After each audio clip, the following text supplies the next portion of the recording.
Now, the first thing we always ask is, what are stories? Well, I think stories are just about everything. If we look at adverts on TV, they are stories. If we look at films, they are stories. If we look at books, they are stories. But I think storytelling was one of the first real communications, if you think about it. Before we had books, before we had anything like that, we had stories. We even passed down news on. And we still do it to this day when you go to the pub, or you go to a restaurant, or you go to a community centre, or even out on the street. We tell our news in stories. So this is what I want to do. In 3 videos, I want to try and help you to tell your stories even better than you tell them now. Okay, so first of all, it's the voice, isn't it? We talk about our voice when we're telling stories, and sometimes people think, well, if you've got a big voice, then people will listen to you. Well, that's not always the case, I find. I think sometimes if you've got a smaller voice and you have a little bit more richness to it, then people are more inclined to listen. So in the later videos, we're going to talk all about that, and I'm going to show you, because storytelling is showing and telling. Now, one of the things we need to really think about in our stories is gestures. Now, we all use them, and that's why I'm sort of holding my hands up in front of you now, because how many times do we explain something to somebody using our hands? So we use the voice. So we often say to people, would you like a cup of tea? And we do the action for the cup of tea. That's really powerful storytelling, because we're hearing it, we're seeing it, and we're actually then getting the idea of what it is. And that's one of the things that we're going to discuss as well. The depth of storytelling, because storytelling is really, really good fun when it has depth and it gets across our messages. But why use storytelling in the 21st century when we've got all of the other stuff? As I'm doing this now via video to you, do we need storytelling? I think we absolutely do. I think we need it even more. So think about a job interview. You're going along to a job interview. The person who tells the best story is more likely to be able to get their message across and hopefully get the job. What about a presentation if you're at work? You know, do you just use facts and figures, a big long list of those? Or do you tell stories so that people can really get what you're talking about? If you've got children or grandchildren and you want to tell them a bedtime story to ultimately get them to sleep, the person who tells a better story will get the best results. So we're going to talk all about that in the next video. The next video will be the actual nuts and bolts of how to do storytelling. So bring along your best voices, bring along your best gestures, and we'll do our absolute best to get you onto the next level of storytelling. Thank you for listening, and see you on the next video.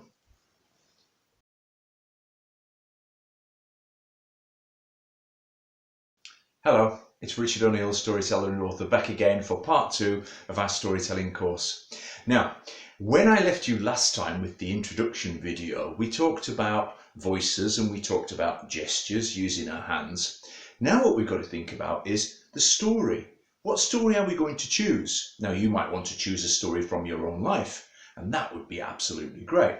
Or if you're telling children a story, you might want to take a tried and tested one of the old stories. Let's say, for example, Little Red Riding Hood, something like that. Now, it's down to you how interesting and how exciting you make it. I believe as a storyteller, we've got to be really into the story we tell for the person who's listening to get into it as well. And one of the keys with this is that we've got to think as storytelling as a circular thing rather than a linear thing. Because if we do it in a linear fashion, you know, the start, the middle and the end, which is in pretty much every story, then it's just like being on a motorway. We're trying to rush to get somewhere. Whereas what I say is, let's take the scenic countryside route. Let's go in a circular fashion. Now, if you take that story of Little Red Riding Hood, you go, well, there was this girl and she lived there and she had to take something to her grandma, and then the wolf came and then the woodcut sorted it out. That's the end of it. Okay? Zoom. Not really that interesting. Our job as storytellers is to take people on a beautiful journey with all the lovely things. Imagine if you sat in a coach and you were looking outside of the window and you'd be describing every last bit.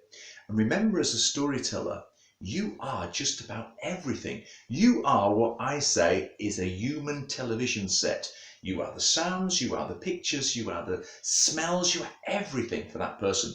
And that's what we've got to do as storytellers. So we've got the gestures, okay? We talked about those before. We have so many gestures. I used that one, which means, really, really good. But then we can do this. Ooh, to be cold, to be hot, to be tired, to be thinking. All of those. And we want to put those in our story because it gives us the depth. Now with voices, if we're talking about a small character or a different character in our stories, we've got to do all of those different voices. And I know there are a lot of people, especially adults, who say, oh, I don't like my voice. They hear their voice recorded and they don't like it. I have no idea where that comes from, but I have to tell you, every voice is beautiful. It's individual and it's beautiful. And we've got to start to learn to really enjoy our voice and play around with it. There is no musical instrument in the world that is as good as our voice, that can make as many sounds. Think how many sounds we can make. And that's another thing with our storytelling. We've got to put the sounds in. So if there's a spring, if there's something springy in there or a creaky door, we've got to do that. And it's great fun. And the listener really gets into it. So think about that. Circular. Lots and lots of different voices. Take our time as we're going along. Now here's the other thing. If we rush, it would be like somebody giving you directions somewhere. They would miss out the key points. You go to the end of the road, you turn left, you go there, you go past the post office, and ooh, I can't take all of that in. Take your time. You don't have to speed with storytelling. It really is slow, good fun. So let's just recap on that. Choose the right story for you. Choose a story that you really, really like, whether that's a children's story, or we talked about an interview situation or a presentation. Choose something that you really, really want to tell to people. Storytelling, I think, is a gift and we share it with people. It's something really good that we want to share with them. Think of it this way as well before we get on to our next video. We need all of those ingredients, a bit like if you were cooking something. We need the voice, we need the story, we need the gestures, and we need the fun. We must not forget to have fun with storytelling, because if we have fun with it, then the listener will have fun with it. So just think about all those things that go into our story, okay? Now, there's one more thing before we move on to 3 and we start putting these all together, is that I want you to remember, when you're telling stories, it is absolutely okay to make mistakes. These videos, when you look closely at them, you might see that I might have repeated a word, or I might have thought about something for a minute. Now, these videos we've done as one take. We haven't spliced them all together or cut bits out. And you know what? When you're telling stories, people don't mind if you make a mistake. The thing you must do is carry on. Nobody ever remembers a mistake if you carry on. And sometimes mistakes, like in real life, can add some real spice to our stories. So I hope that gives you a little bit of confidence to start telling those stories, because you don't have to be perfect when you're telling stories. You just have to have fun. You have to share that story with somebody else. Now, in the next video, we're going to get onto colours and weaving and sights and sounds and smells. So I look forward to seeing you with video 3.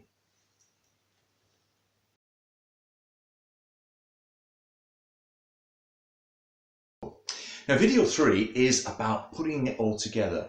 In the first video, we talked about voice. And I talked about you don't have to have a big booming voice for people to listen. And in fact, it's often the opposite. Because in real life, the most interesting conversations that people have, let's not call them gossip, shall we? But what they do is they lower their voice. And very often when people lower their voice, we start to lean in to be able to hear, because we know that will be the good stuff. So don't be afraid of changing the loudness of your voice, and realize you don't have to have a big voice. It could be a small one. And if you've got a big voice like I have sometimes, lower your voice down. It actually means that people listen more, not less. So that's really important. I also talked about weaving. What's that got to do with storytelling? Well, you see, a lot of people in the old days would say, well, that person, she, he, weaves a good tale. And that's what we're doing, really. We're taking the basic materials, the threads or whatever, so the voice, the actual story, the characters, we're taking all of those and we're weaving them together to make a really good story. Why would a story be woven together then? Because we're going back to what I talked about before with this circular. One of the things, if we are very linear in a straight line with our story, we lose people. So I often say to people when we're talking about storytelling, how big is a bull? They go, a bull? I go, no, a bull, with the horns. And they go, I don't know, about the size of a cow. So well, how big's a cow? And they go, well, I don't know. You see, in stories sometimes, when we're telling a story to somebody, what we know, they might not know. So we've got to qualify it. We've got to check that they know. So in our circular way of working, we have to loop back. So when we're telling people a story, maybe that's got a bull in it, and we think that people may not know about the bull, we say, oh, by the way, and for those people who don't know how big a bull is, we compare it to something like a Range Rover or a transit van or a tent or anything that you think would fit. And that's looping back, and that's really, really important to storytellers, because as a storyteller, there should be no listener left behind. We don't want to leave our listeners behind. So we're weaving.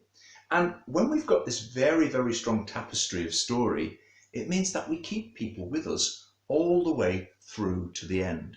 So we talk about voice, and then we talk about all of these things, but I want to think about colour. You see, people say, in this day and age, surely a storyteller wouldn't be as interesting to children or adults as TV, because TV now is sort of like interactive. And I say there is nothing more interactive than a storyteller. You see, because we can actually do the smells, we can actually do all of those things. When we're telling our story, we need to get across to people. If we're talking about it being a frosty day or a cold day, we really want to show it. And we want to show it in our voice, show it in our body. And that really gets people involved. Now, the other thing is, when we're telling our stories, obviously the one we used earlier on with Little Red Riding Hood, how bright do we need to make that red cape? We need to make it really bright.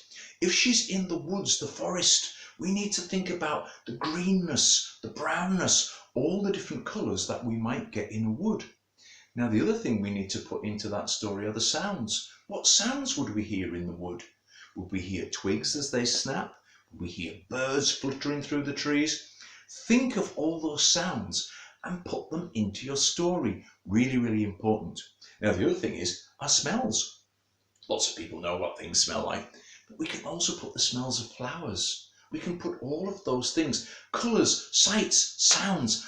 Those are the depth in our story. And those are the things that make that story woven beautifully, and you pass it on to the other person. So your voice, your body, everything that you can do to weave this beautiful story. Now, it's the same if you're doing a story for children as if you're doing a presentation for adults in your work, or you're going to a job interview, or whatever it is. The more depth you have, the more people will listen. The more sights and sounds you share with them, the more they will be interested. Now, here's the other thing about storytelling as well. Scientists have proven that when we tell really good stories, it actually gets into our brain. It changes the chemicals. It gives us some really good chemicals, dopamine and things like that, which are absolutely superb. And that's why it helps children to sleep better at night. So a really, really good story not only could get you the job that you want, could actually get your message across to the people that you're giving a presentation to. If you work in a shop or anything like that and you want to be able to sell things to people, all of those things, it helps to get your message across better. Now, we are coming, unfortunately, to the end of this video. Now, when we end a story, we've really got to be positive about that. There are a few different endings we can do. And when you tell a child a story and you get to the end and they say, oh, tell me another one, or what happened next, that's fantastic. You've done a super job. You can do that the next time. But we do have to end our story, otherwise we lose all of the power that story had. Same with the presentation, same with an interview. If you leave them wanting more, that's fantastic, but we can't mess around with our end. So we have to, whether it's a cliffhanger of an ending where we say, and that's what happened, and we leave that bit open, but we've got to stop there. If it's a very, very happy ending, like a lot of fairy tales are, we say, and they lived happily ever after. But we have to stop it there. So I want you to practice that as well. Starting off your story and then ending your story. Why have I left the start till the end of this video? Well, I think you'll find this really interesting, because sometimes people say to me, how do I start my story? You start it any way you like, in the middle, at the beginning, or at the end. And they say, we can't start a story at the end. Of course you can. How many films do you watch where they show you the ending and then they tell the story in flashbacks? Do not be intimidated by having to start at the beginning. Start anywhere you like. So I want you to practice that and think, well, that's the end of my story, and then work backwards. Story is for having fun, it's for weaving, it's for enjoying, and this now is where I end this video and say thank you for watching these, and I hope you have lots and lots of fun with story. Thank you very much. This is Richard O'Neill saying goodbye. Goodbye.